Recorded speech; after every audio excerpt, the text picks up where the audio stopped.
Do you feel like you were at a point in your, because you reference your weight loss journey, and was it still, when you were making the decision to go to school, was it still sort of an aspect of like, I have so many unknowns and things I'm learning and discomfort in the realm of my personal weight loss journey?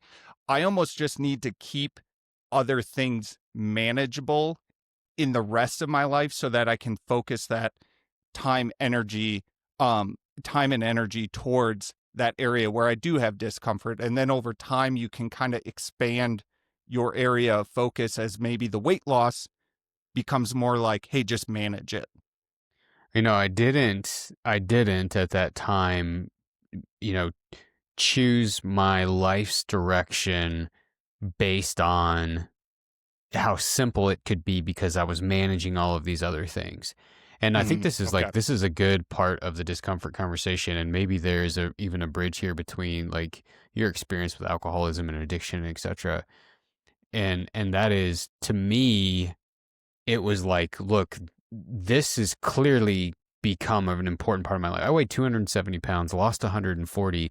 It didn't just like change what I looked like, it changed my health. I mean, this is Yes. dramatic, right? This could be dramatic. That was 17 years ago. I don't know if I'd be alive. I mean, if I kept down Yeah. that path, I have no idea what really Right. would have happened to me.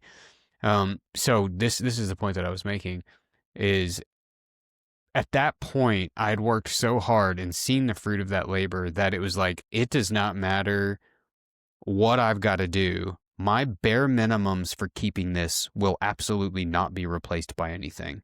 And so I would look at my class schedule and I'd say, you know what?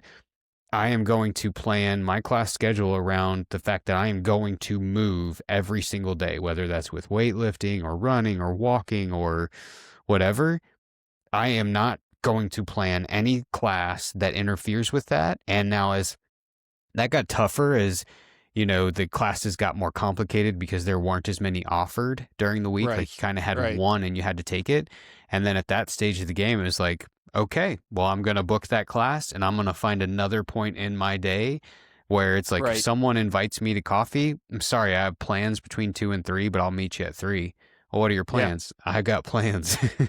Yeah. And that Yeah. plan Yeah. is very much, I'm going to go do and commit to what I said that I would do and commit to. So you know, I did not try to choose easier paths because all of my focus was spun up on this one thing, Mm-hmm. because to me, it was like, it doesn't matter what comes to me. These are happening today. My bare minimums Yeah. will absolutely get done today. Now, there may be different times that I can dedicate more time to that. I can dedicate more focus to that. I can be more creative in what I make for my meals for the week. And it's not Yes. just like your plain Jane, whatever. But, and this is where the term comes from, at a bare minimum, these things will happen because it is important to happen, to keep what I've done. Now, as a part of that, those bare minimums for me